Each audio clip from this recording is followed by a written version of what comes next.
What I ask people to do is question beliefs.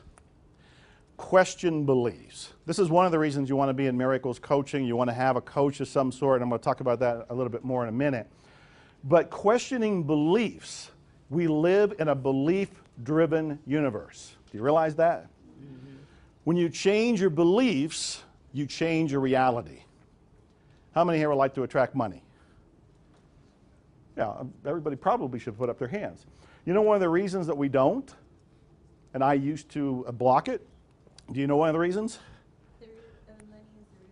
Yeah, we have this thought in our head. You can all complete the sentence. Money is the root of all. That's a program in our head. It's not an accurate statement, but it comes from a source we haven't questioned. And if you haven't looked at it like, is that a belief or is that a fact, you can let that run in your unconscious mind as a programming. And that programming will set it up so you don't have much money. It will allow some money. Have you ever noticed that you usually can squeak by? Have you ever noticed that you're able to get just the amount of money you need to pay your bills? I used to think back, how come when I'm in poverty, you know, and I've got this apartment payment and I got this car payment and I'm struggling, how come I'm able to raise just that amount of money? How come? And not much more. It's because we're allowing ourselves to survive, because that's permissible. We allow ourselves to survive, but we don't allow ourselves to prosper.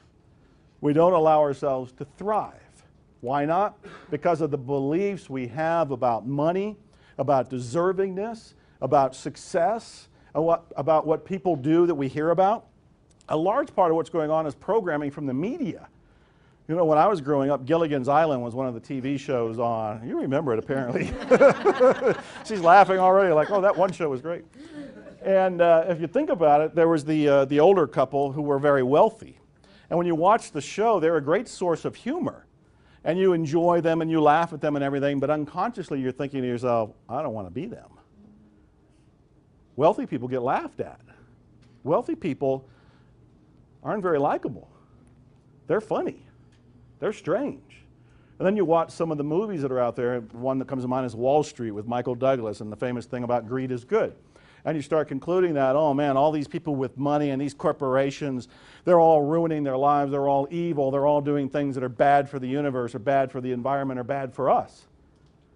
And you forget, you're being programmed by the media. Television, movie, they call that stuff programming for a reason. It's programming you. So you have to watch these shows with an element of awareness so that you can question beliefs. And I tell people, look, you got to learn the difference between beliefs and facts. Beliefs and facts. Most of us are going to make announcements about the world and think that that's the way the world is, not realizing we made an announcement that's a belief, not a fact. The fact is something that's measurable, something that we can all agree on, something science would probably say is true. We can all look at the very same thing and agree on it. But a belief is something we can question, we can change, we may not all agree on it. But you know, the beliefs that operate our lives, they feel like reality, they feel like truth. And most of the time you don't even know what those beliefs are unless you talk to somebody, which is why I keep telling people, it's why I even created Miracles Coaching, for example, is that you need somebody on the outside to look at what you're saying and what you're doing, because more often than not, you won't notice it. Do you realize there's virtually no limits to what you want to achieve? Virtually none.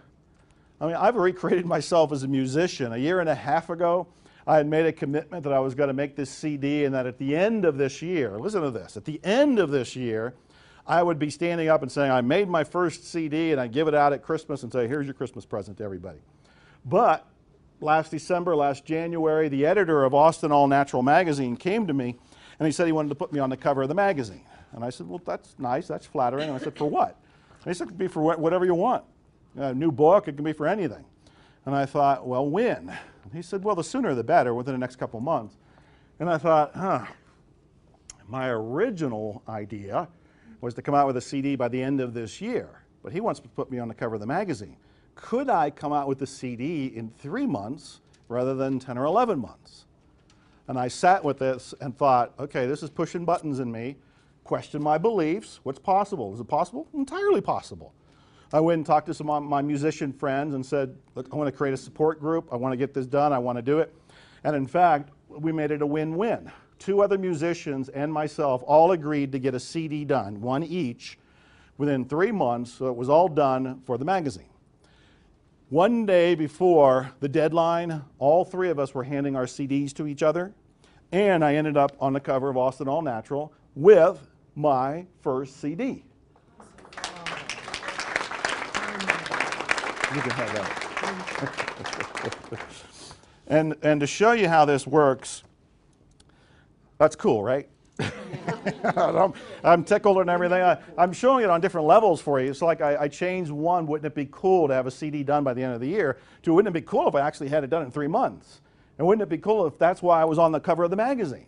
Please relate to all of this. Whatever you're trying to do, we all go through those periods of insecurity, those periods of questioning things, and I'm talking about questioning beliefs here. This is how it works. You know, I'm questioning beliefs. I'm questioning what's possible.